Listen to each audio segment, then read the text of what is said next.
வாழ்க வையகம், வாழ்க வையகம், வாழ்க வளமுடன். எல்லாம் வல்ல இறைவா, மெய்ப்பொருளே, சுத்த வெளியே, சூழ்ந்தழுத்தும் பேரியக்க பேராதார பேருந்து ஆற்றலே, பேரறிவே, வற்றாயிருப்பே, காலமெனும் காந்தமே, இப்பேருண்மையை மண்ணுலகில் மாந்தரெல்லாம் உள்ளுணர்வாய் உணர்ந்து உய்யட்டும். அன்னைக்கு வணக்கம், தந்தைக்கு வணக்கம், அருளாய் நிறைந்துள்ள ஆசான் அருள் தந்தை வேதாத்திரி மகரிஷி அவர்களுக்கு வணக்கம். அன்பு குரல் யூடியூப் சேனல் அன்பர்கள் அனைவருக்கும் இனிய காலை வணக்கத்தையும் வாழ்த்தினையும் தெரிவித்துக் கொண்டு இன்றைய சிந்தனைக்கு உங்களுக்கும் இடையே ஒரு சிறிய கோடு என்ற தலைப்புல சிந்திக்கலாம். பகுதி 1. உங்களுக்கும் இடையே ஒரு சிறிய கோடு. ஒரு தேவைக்கும் இன்னொரு தேவைக்கும் இடையே, ஒரு எண்ணத்திற்கும் இன்னொரு எண்ணத்திற்கும் இடையே, ஒரு செயலுக்கும் இன்னொரு செயலுக்கும் இடையே, உங்களுக்கும்னா அந்த ரெண்டு உங்களும் நீங்க தான். உங்களுக்கு இடையே நீங்களே உங்களுக்கு ஒரு இடைவெளியாக இருங்கள். உங்களுக்கு நீங்களே காவலாக இருங்கள்.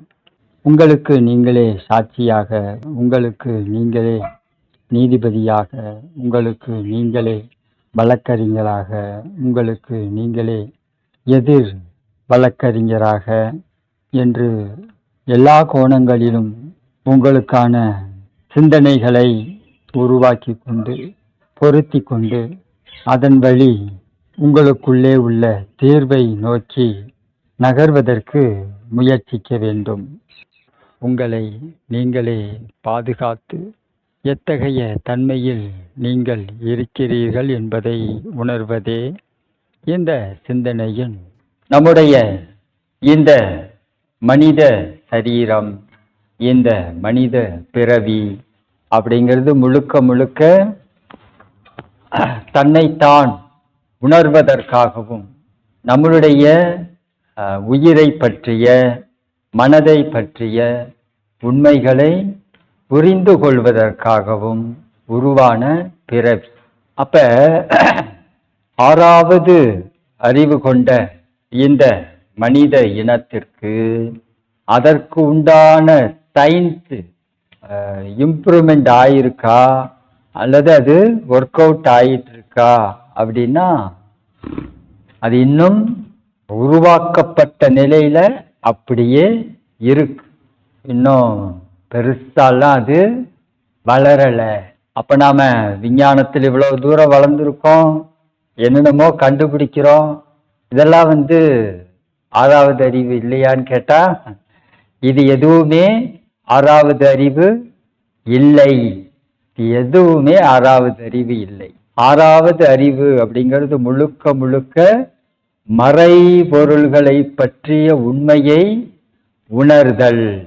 அதுதான் 6வது அறிவு. இப்போ உதாரணத்துக்கு சொல்லணும் அப்படின்னா, ஓரறிவு தாவர இனம் இல்லையா? அது ஓரறிவு தாவர இனம் 2வது அறிவுக்கு டிரான்ஸ்ஃபர் ஆகுது. அப்படிங்கும்போது அதனுடைய தன்மையும் மாறிக்கிட்டே இந்த 2வது அறிவுக்கு நகர்ந்துச்சு. இப்போ சாதாரணமாக ஒரு செடி மரம் என்ன பண்ணுன்னா, தனக்கு தேவையான ஆற்றலை பூமியிலேருந்து எடுத்துக்கும், காற்றுலேருந்து எடுத்துக்கும், வான்காந்தத்திலேருந்து வெப்பத்திலேருந்து எடுத்துக்கும். இப்படி தான் அதனுடைய ப்ராசஸ் இருக்கும் இல்லையா? இது கொஞ்சம் கொஞ்சமாக அறிவில் உயர 1.99 அப்படிங்கிற இடத்துக்கு வர்றதுக்கு முன்னாடி இதை என்ன பண்ணுச்சு, தனக்கு பக்கத்துல வரக்கூடிய ஒரு ஈ, புழு இதெல்லாம் என்ன பண்ண ஆரம்பிச்சது, பிடிச்சி சாப்பிட ஆரம்பிச்சது. தாவர இனத்திலேயே மற்ற ஜீவன்களை பிடிச்சி சாப்பிட்ற உணவை தாவரமெல்லாம் இருக்கு இல்லையா, அது இப்படிதான் வளர்ந்துச்சு. அப்ப இந்த 1.99 அப்படின்னு வர்ற இடத்துல மற்ற உயிர்களை சாப்பிட்டு வாழக்கூடிய தாவரமா இருந்துச்சு. அந்த வளர்ச்சி தான் வந்து அடுத்தது என்னவா மாறிச்சு, முழுசா ஒரு புழுவாகவோ அல்லது ஊர்வனவாகவோ மாறிச்சு. முழுசா இரண்டாவது அறிவு அப்படின்னு போச்சு. இப்ப நாம 5 அறிவு நிலையிலிருந்து வந்திருக்கோம். 6வது அறிவுல முழுமை அடைஞ்சிட்டோமான்னா இல்ல, 5, 5.15, 5.5 அவ்வளவுதான், இதுக்குள்ளதான் போயிட்டு இருக்கு. அப்ப நாம் 6வது அறிவில் முழுமை பெற வேண்டுமானால் நாம யாருன்னு புரிஞ்சுக்கணும். நாம எதுல எல்லாம் ஒட்டி இருக்கோமோ, உங்களுக்கும் இடையே ஒரு சிறிய கோடை உருவாக்கி கொள்ளுங்கள். இப்ப உங்களுக்கும் நடுவுல அப்படின்னா நான் அப்படிங்கிறது இந்த அந்த தன்மையில எதையெல்லாம் நாம யோசிக்கிறோமோ, என்னுடையதுன்னு யோசிக்கிறோம் இல்லையா, இது என்னோட பொருள். இப்ப உண்மையிலேயே அந்த பொருள் நம்மளோடது தானா அப்படின்னு கேட்டா, அது நம்ம காசு கொடுத்து வாங்கி இருக்கோம். அது எதுவா வேணா இருக்கலாம், சரியா, ஒரு செல்போனா இருக்கலாம், அல்லது ஒரு பேக்கா இருக்கலாம், அல்லது ஒரு வீடா இருக்கலாம், அல்லது ஒரு வாகனமா இருக்கலாம். இது எல்லாத்தையும் காசை கொடுத்து என்ன பண்ணியிருக்கோம், நம்ம பேர்ல ரிஜிஸ்டர் பண்ணியிருக்கோம், நம்மளோடதுன்னு அடையாளப்படுத்திக்கிட்டு வாழ்ந்துட்டு இருக்கோம். இப்ப இது என்னுடையதுன்னு நாம யோசிக்கும் போது நமக்கும் அதற்குமான இந்த ரிலேஷன்ஷிப் இருக்கு இல்லையா, இங்கதான் வந்து பிரச்சனை வருது. இததான் வந்து மகிழ்ச்சி கடும் பற்றுங்கிறாங்க. இந்த மன உணர்வு நம்மளை என்ன பண்ணாது, பகுத்துணர்வில் தொகுத்துணர்வுன்னு ஒரு வார்த்தையை கொடுக்குறாங்க இல்லையா, எல்லாத்தையும் நாம் என்ன பண்ணணும், பகுத்து உணரணும். அந்த பகுத்துணர்விலையும் தொகுத்துணர்வுங்கிற நாலேஜையும் வளர்த்துக்கும்.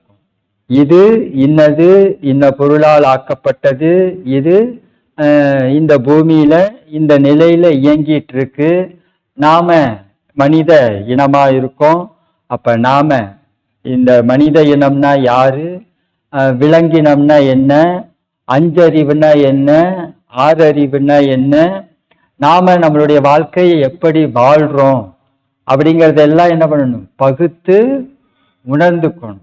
அப்படி பகுத்து உணர்ந்ததையும் தொகுத்தும் உணர தெரிய வேண்டும், தொகுத்தும் அதை வாழணும். இப்ப இந்த பகுத்துணர்வில் தொகுத்துணர்வு, அங்கதான் வந்து பண்பாடு வரும். பகுத்துணர்வில் தொகுத்து உணர்வு. அப்ப பகுத்து உணர்ந்ததையும் தொகுத்து, இது இன்னென்ன நிலையில இருக்கு, இதுல என்னுடைய பங்களிப்பு என்ன, நான் இதை எவ்வாறு தொடர்பு கொள்ள வேண்டும், நாம் தொடர்பு கொள்ளக்கூடிய முறைன்னு ஒண்ணு இருக்கு இல்லையா, அதை நாம வந்து சரியா இருக்கும். இப்ப இந்த வள்ளுவர் வந்து யாதனில் நீங்கியான் நோதல் அதனில் அதன் இளன், எவ்வளவு அழகாக சொல்றாரு பாருங்க. எதிலெல்லாம் இருந்து உன்னை நீ விலக்கிக் கொள்கிறாயோ அதிலெல்லாம் இருந்து உனக்கு துன்பம் கிடையாது. வள்ளுவர் வந்து இதுல இருந்து உன்னை விலக்கிக்க, அதுல இருந்து உன்னை விலக்கிக்கன்னு சொல்லல. எதிலெல்லாம் இருந்து உன்னை நீ விலக்கிக் கொள்கிறாயோ அப்படின்னா என்ன அர்த்தம், நாம எதோட எல்லாம் தொடர்பு கொள்றோமோ அதோட எல்லாம் இருந்து நம்மை விலக்கி கொள்ள வேண்டும். உங்களுக்கும் இடையே கூட இந்த இடைவெளியை மெயின்டைன் பண்ணுங்க. நீங்க வேற அது வேறங்கிறத உணரணும். ஆனா அதற்கு உண்டான கடமையையும் சரியா செய்யணும். தொடர்பு கொள்ளும் போது அதையும் நாம கெடுத்துடக்கூடாது. அதை தொடர்பு கொள்ளக்கூடிய முறையினால நாமளும் கெட்டு போயிடக்கூடாது. இந்த விஷயத்தை நாம வந்து சரியா ஃபாலோ பண்ணோம் அப்படின்னா நமக்கு எந்த துன்பமும் இல்லை. இப்ப நாம எதிலோட எல்லாம் தொடர்பு கொள்கிறோமோ அதிலெல்லாம் இருந்து நம்மை விலக்கி கொள்ள வேண்டும். இப்ப நாம மனமாக இருந்து இயங்குறோம். இப்ப மனமாக இருந்து இந்த உடம்ப தொடர்பு கொள்றோம். அப்ப உங்களுக்கும் இடையே ஒரு சிறிய கோடை உருவாக்குங்கள். இது என்னோட மனசு தான், என்னோட உடம்பு தான், என்னோட உயிர் தான். ஆனால் இது நான் தொடர்பு கொள்ளக்கூடிய முறையில ஒண்ணுக்கொண்ணு முரண்பாடா இருக்கக்கூடாது. என்னுடைய உடம்பாக இருந்தாலும் என்னுடைய மனமாக இருந்தாலும் இது இரண்டும் தொடர்பு கொள்ளும் போது இதனுடைய தொடர்பு நிலை அதை பாதிக்கக்கூடாது, அதால இது பாதிக்கக்கூடாது. ஆனா சாதாரணமா இப்போ நாம சிந்திச்சோம் அப்படின்னா, உடம்பு சரியில்லை அப்படின்னா மனசும் சேர்ந்து சரியில்லாம போகுதா? மனசு சரியில்லை அப்படின்னா அதோட சேர்ந்து உடம்பும் சரியில்லாம போகுதா? அப்போ உடம்பால மனசும் பாதிக்கப்படுது, மனதால உடம்பும் பாதிக்கப்படுது. ஏன் அப்படின்னா கடும் பற்று. உடம்ப பயன்படுத்த தெரியல இந்த மனசுக்கு, மனசை பயன்படுத்த தெரியல இந்த உடம்புக்கு. இதுதான் பிரச்சனை, இதுதான் சிக்கல். அப்ப வள்ளுவர் சொன்ன இந்த குறளை யோசிச்சு பாருங்க. யாதனின் யாதனின் நீங்கியான் நோதல். அப்ப உடம்புல இருந்து உங்களை நீங்க என்ன பண்ணிக்கணும்? விலக்கி கொள்ள வேண்டும். மனதிலிருந்து உங்களை நீங்க என்ன பண்ணிக்கணும்? விலக்கி கொள்ள வேண்டும். உங்களுக்கும் உங்களுக்கும் இடையே ஒரு பெரிய கோடை உருவாக்குங்கள். இந்த இடைவெளி இருந்தாதான் உயிருக்கு உண்டான தன்மையில உயிரை இயங்க விடுவோம், மனதிற்கு உண்டான தன்மையில மனதை இயங்க விடுவோம். அப்படி இல்லாத பட்சத்துல தான் நாம் என்ன பண்றோம்? உடல் சார்ந்த தன்மையில மனதை இயக்கி மனசையும் ஸ்பாயில் பண்ணிடுறோம். உடல் சார்ந்த தன்மையில உயிரை இயக்கி உயிரையும் சிதைவுறச் செய்கிறோம். அப்ப இது எல்லாத்துக்கும் காரணம் என்னன்னா, நம்ம ஜாம் ஆயிரும். எல்லாத்து மேலையும் கடும் பற்று வச்சிருக்கோம். அந்த கடும் பற்று தான் உள்ளதை உள்ளவாறு உணர முடியாத அளவுக்கு நம்முடைய அறிவை மயக்குகிறது. நம்முடைய அறிவை மயக்கு.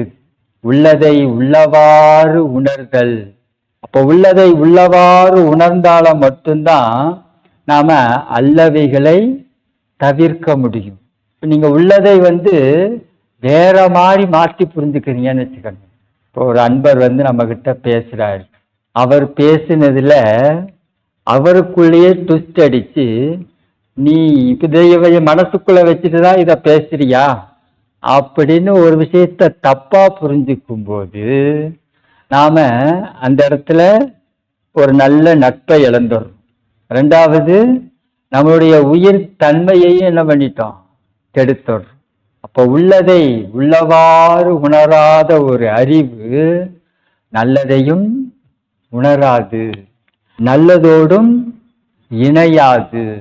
அப்ப எவ்வளோ பெரிய ஆபத்து இதுல இருக்கு பாரு. இருக்கிறத இருக்கிற மாதிரி புரிஞ்சுக்கிட்டோம்னா எந்த வகையிலையும் பிரச்சனை கிடையாது. ஆனா இப்ப ஒன்னுன்னு புரிஞ்சுக்கிட்டோம்னா பிரச்சனை இல்லை, ஒன்னு ரெண்டுன்னு புரிஞ்சுக்கிட்டோம்னா தப்பாகுதா? இருக்கிறத இருக்கிற மாதிரி புரிஞ்சுக்கிட்டு வாழணும். ஒருத்தங்க நம்மளை தொடர்பு கொள்றாங்க அல்லது நாம் மற்றவர்களோடு தொடர்பு கொள்கிறோம் அப்படின்னா இந்த தொடர்புல இருக்கிறத இருக்கிற மாதிரி புரிஞ்சுக்கிட்டு நம்முடைய அறிவை வச்சுக்கணும். இருக்கிறதையே வேற மாதிரி புரிஞ்சுக்கிட்டு அவங்க இதைத்தான் மனசுல வச்சுக்கிட்டு இப்படி பேசுறாங்க அப்படின்னு யோசிச்சோம் அப்படின்னா நம்மளுடைய உடம்பும் கெட்டு போகும், நம்மளுடைய உயிரும் வீணா போகும், நம்மளுடைய காந்தமும் தேவையில்லாம சிதைவடையும். இப்ப இதன் விளைவாக நம்ம உடம்புல நடக்கக்கூடிய கெமிக்கல் ரியாக்ஷன் இருக்கு இல்லையா, இது முற்றிலுமாக நம்மளுடைய உடல் செல்களுடைய அந்த பிணைப்பை அப்படியே ஸ்பாயில் பண்ணி. அப்ப இந்த நிகழ்ச்சியெல்லாம் நடக்கக்கூடாது அப்படின்னா நாம எதுலேயுமே ஒரு பற்றோட இருக்கக்கூடாது. இப்ப நாம தவமே பண்றோம்னாலும் தவத்துல என்ன பண்ணக்கூடாது? மயங்கக்கூடாது. நம்மளுடைய வாழ்நாள்ல ஒரு தடவை நமக்கு தவம் நல்லா கிடைக்கும், நல்லா கிடைச்சதேன்னு மயங்கிடக்கூடாது. ஒரு தடவை தவமே சுத்தமா அது என்ன நம்ம தவம் பண்ணோம்னாவே நமக்கு தெரியாது, அப்படிப்பட்ட சூழ்நிலை கூட உருவாகும். என்னடா இப்படி இருக்கே அப்படின்னு நினைச்சு அந்த இடத்துல நாம சோர்வாகிறவும் கூடாது. அப்ப என்ன நடந்தாலும் நாம என்ன பண்ணணும்? தற்சோதனை பண்ணணும். இது ஏன் நடந்துச்சு அப்படின்னு நாம தற்சோதனை பண்ணணும். அப்படின்னா நீங்க பற்றற்ற நிலையில இருந்தா மட்டும்தான் இது சாத்தியம். நீங்க பற்றோட இருந்தீங்கன்னு வச்சுக்கோங்களேன், அந்த நிகழ்ச்சிக்குள்ள போய் சிக்கிக்குவீங்க. இந்த நிகழ்ச்சி உங்களை மெல்ட் ஆக்கும், உங்களுடைய அறிவின் தன்மையை மழுங்கடிக்க செய்யும். அப்ப இந்த நிகழ்ச்சி நான் இல்லை, அந்த நிகழ்ச்சியா பாருங்க. அந்த நிகழ்ச்சி விட்டு வெளியே வந்து இது ஏன் இப்படி நடந்ததுன்னு யோசிங்க. அப்ப அதற்கான உண்மையான நிகழ்வு என்ன, காரணம் என்ன அப்படிங்கிறது நமக்கு புரியும். அப்ப இந்த புரிதலை உண்டாக்கணும் அப்படின்னா நாம எல்லா வகையிலேயும் நாம எதையெல்லாம் தொடர்பு கொள்றோமோ, எதையெல்லாம் நம்மளோடதுன்னு நாம நினைச்சிட்டு இருக்கோமோ, எதையெல்லாம் நாமன்னு நினைச்சிட்டு இருக்கோமோ, அதிலெல்லாம் இருந்து நம்மை விலக்கி கொள்ள வேண்டும்.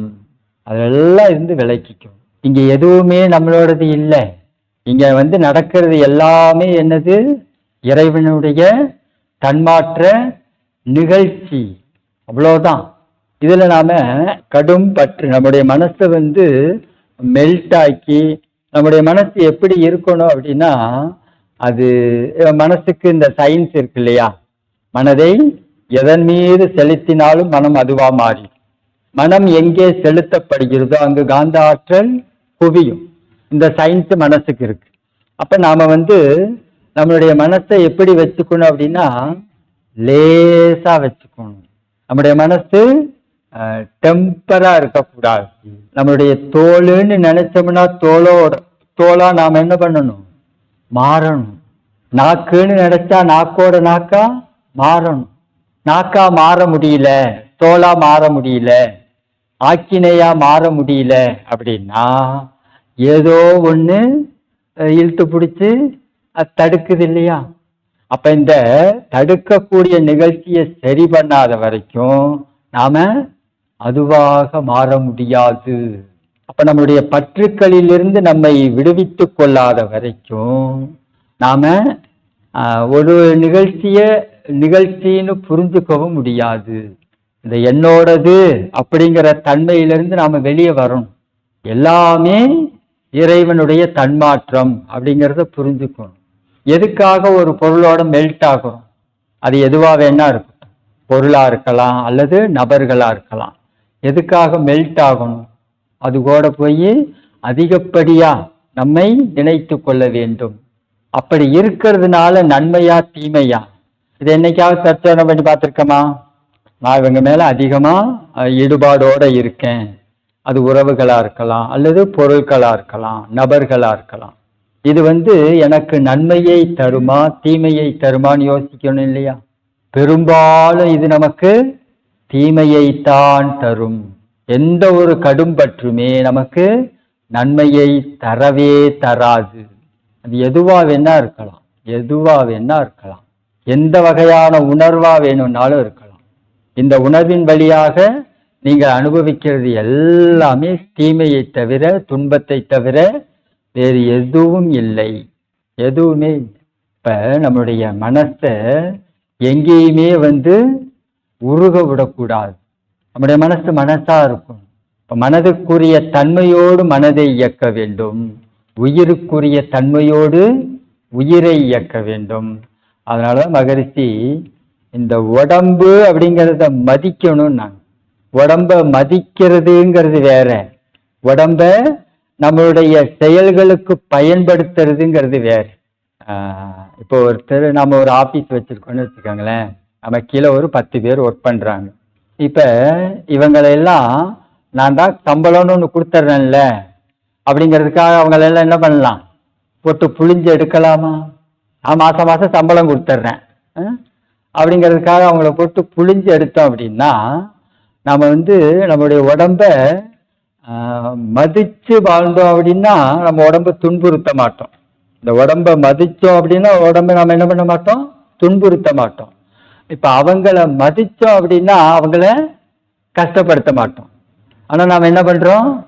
அதான் சம்பளம் கொடுக்குறேன்ல, அப்புறம் என்ன வேலையை செய், இல்லை எனக்கு கொஞ்சம் தலைவலிக்குது, உடம்பு சரியில்லை, அதெல்லாம் எனக்கு தெரியாது, நீ வேலையை பார்த்துட்டு போ. இப்போ இதுக்கு பேர் என்ன? உடம்ப பயன்படுத்துறோம். உடம்ப மதிச்சு பயன்படுத்தும் போது வேற, மதிக்காம அதை இயக்கும் போது வரக்கூடிய நிகழ்ச்சி வேற. அப்ப இந்த இரண்டுக்குமான வித்தியாசத்தை புரிஞ்சுக்கணும் இல்லையா? அதனாலதான் உடம்ப மதிக்கணும், மனசை மதிக்கணும், உயிரை மதிக்க வேண்டும், அதை மதிச்சு பயன்படுத்தணும். அப்படி மதிச்சு பயன்படுத்தணும் அப்படின்னா அதுக்கும் நமக்கும் இடையே ஒரு இடைவெளியை உருவாக்கி கொள்ள வேண்டும். அது இறைவன் எனக்கு ஒரு பரிசா கொடுத்துருக்கான்னு வச்சுக்காங்க. அது நமக்கு கிடைச்ச கிஃப்ட். இந்த உடம்பு இறைவன் எனக்கு கொடுத்திருக்கிற பரிசு, இந்த உயிர் இறைவன் எனக்கு கொடுத்திருக்கிற பரிசு, இந்த மனம் இறைவன் எனக்கு கொடுத்திருக்கக்கூடிய பரிசு. அப்ப இந்த கிஃப்டை நான் ஸ்பாயில் பண்ணேன்னு வச்சுக்கோங்க, துன்பப்படுத்துறேன், மனசை துன்பப்படுத்துறேன், உடம்ப கஷ்டப்படுத்துறேன், உயிரை சிதைக்கின்றேன் அப்படின்னா இது உடம்புக்கும் நல்லது இல்லை, மனசுக்கும் நல்லதில்லை, நம்முடைய வாழ்க்கைக்கும் நல்லதில்லை. மாறாக இன்னொரு நிகழ்ச்சி நடக்கும். என்ன? நம்ம சுத்தி இருக்காங்களே நம்ம குடும்ப உறுப்பினர்கள், அவங்களுக்கும் இது துன்பம், அவங்களுக்கு சிக்கல். அப்ப இந்த நிலையிலிருந்து நாம் நம்மை விடுவித்து கொள்ள வேண்டும். எதிலையும் கடும் பற்று வச்சுக்காதீங்க. கடும் பற்று இருந்துச்சு அப்படின்னா எந்த ஒன்றையும் உள்ளதை உள்ளவாறு நம்மால் புரிந்து கொள்ள முடியாது. ஏன்னா மயக்கும், தடுக்கும், திசை மாற்றும். நம்முடைய மைண்ட் என்ன பண்ணும்? டேக் டைவர்ஷன் பண்ணும், அதோட இஷ்டத்துக்கு நம்மளை யூட்டர்ன் பண்ணி விட்டுரும். கடும் பற்று. அப்ப உள்ளதை வேற மாதிரி புரிஞ்சுக்கிட்டு, இப்படிதான் நீ பேசின, இப்படிதான் நடந்துக்கிட்ட, இப்படிதான் இருக்கு, என்னுடைய வாழ்க்கையே இப்படித்தான் இருக்கும் அப்படிங்கிற மாதிரி நாம வேற ஒரு டைமென்ஷன்ல, வேற ஒரு தன்மையில நம்மளை மோல்ட் ஆக்கிடும். அப்ப இந்த சிக்கல் எல்லாம் பாருங்க நாமளா உருவாக்கிக்கிறது தான். இங்க இருந்து விடுதலை பெறாததுனால் இவ்வளோ சிக்கல்களையும் உருவாக்கும்.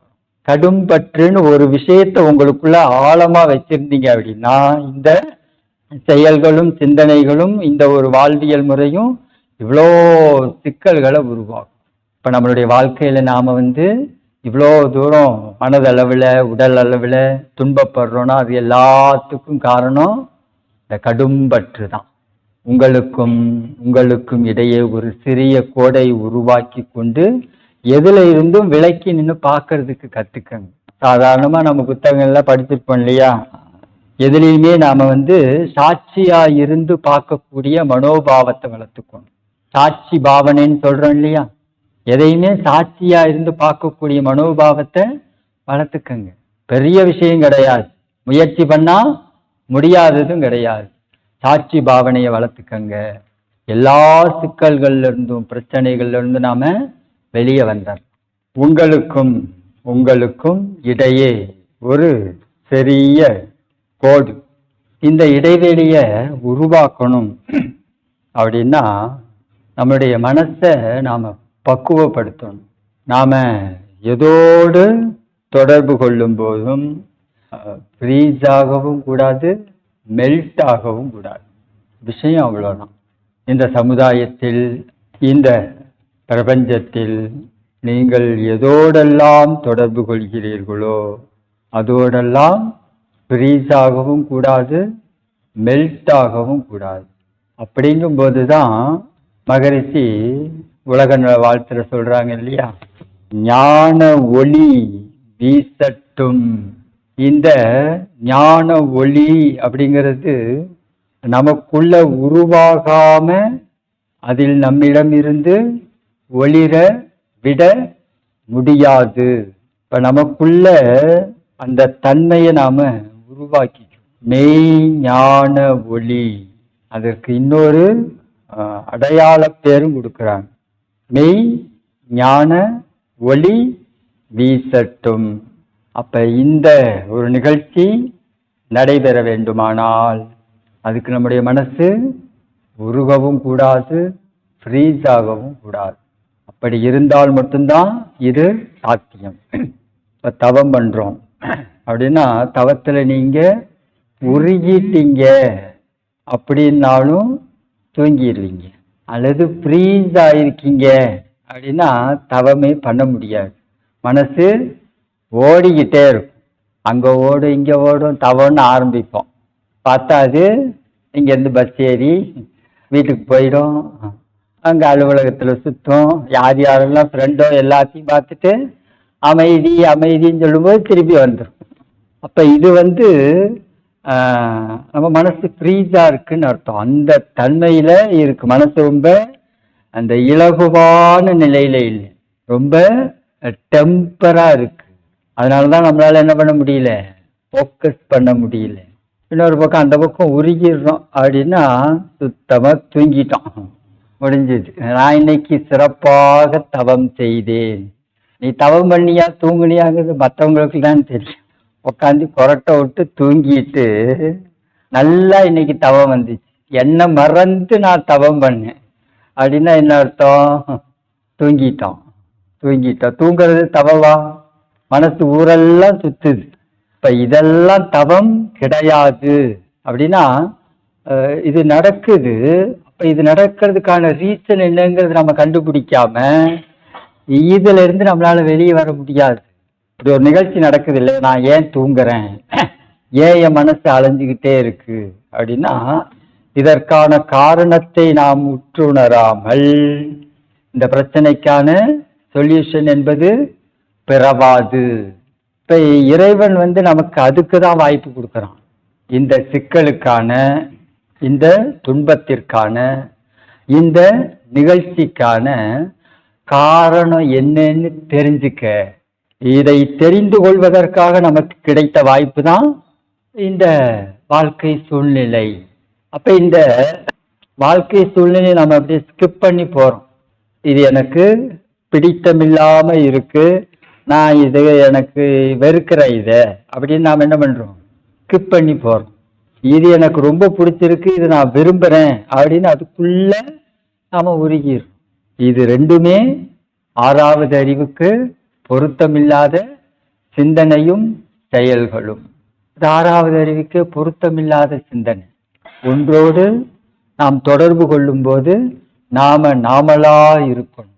நாம நம்முடைய தன்மையை இழந்து விடாமல் அந்த பொருளாக நம்மை இணைத்து கொண்டு அங்க நடக்கிற நிகழ்ச்சி என்னங்கிறத அனுபவமா பெறணும். இதை விட்டுட்டு இது தவத்திலேயும் நடக்குது, சாதாரணமான மனிதர்களோடு பொருட்களோடு தொடர்பு கொள்ளும் போது இதே நிகழ்ச்சி தானே வருது. ஒரு உறவுகளுக்கு இடையே இதே மாதிரி ஒரு மனோபாவத்தோடு இருக்கும்போது அங்க ஒரு கடும்பற்று அப்படின்னு வரும்போது இந்த அதிகாரம்ங்கிறது அதிகாரம் பண்றோம், அல்லது ஆளுமையை செலுத்துவதற்கு முயற்சி பண்றோம். பற்றோட இருந்து அந்த ப்ராப்ளத்தை சால்வ் பண்ணணுங்கிறதுக்காக முயற்சி பண்றோம். ஒரு பற்றோட இருந்து ஒரு நிகழ்ச்சிக்கு, ஒரு விஷயத்துக்கு நம்மளால ஒரு சரியான தீர்வை நோக்கி நகர முடியுமான்னு கேட்டா இயற்கை அமைப்புல அப்படி இல்லவே இல்லை. பற்றற்ற நிலையில இருந்தாதான் ஒரு ப்ராப்ளத்துக்கான சால்வுன்னு ஒன்று கிடைக்கும். நாம பற்றோட இருக்கும்போது அதற்கான சரியான சொல்யூஷன் ஒன்று கிடைக்கவே கிடைக்காது. அப்ப இது நமக்கு புரியணும் இல்லையா? அப்ப எதிலெல்லாம் இருந்து நாம் நம்மை விலக்கிக் கொள்கிறோமோ அதிலெல்லாம் இருந்து நமக்கு துன்பம் கிடையாது. யாதெனின் நீங்கியான் நோதல் அதன் இளன். அப்ப இதுல இருந்து நாம விலக்கிக்கணும். தெரிஞ்சோ தெரியாமலோ, நேரடியாகவோ மறைமுகமாகவோ நம்மளுடைய வாழ்க்கை இதுக்குள்ளதான் டிராவல் ஆகிட்டே இருக்கு. ஏன் அப்படின்னு கேட்டா இது எல்லாமே ஐந்தறிவு ஜீவன் வரைக்கும் வந்த வாழ்வியல் முறை, இதெல்லாமே அதனுடைய செயல் பண்புகள். இப்ப இந்த செயல் பண்புகள்ல நாம ஏன் வாழணும் யோசிக்கணும் இல்லையா? இது அஞ்சறிவு ஜீவனுடைய செயல் பண்பு. இப்ப இதுலயே நான் வாழணும், நான் ஆறாவது அறிவு படைத்த மனிதன், நான் ஏன் அது மாதிரி வாழ்ந்துட்டு இருக்கேன் அப்படின்னா அப்படி வாழக்கூடாது அப்படிங்கிற புரிதலே இல்லாம நம்மளுடைய பழக்கத்தின் வாழ நாம் அவ்வளோ தூரம் பாதிக்கப்படும். அதுதான் பிரச்சனை. நம்முடைய பழக்கம் தான் நம்மளை என்ன பண்ணுது, மீண்டும் மீண்டும் அதே காரியங்கள்ல நம்மளை ஈடுபடுத்து. இதனுடைய தொடர்ச்சியை அடுத்த பகுதியில் தொடர்வோம்.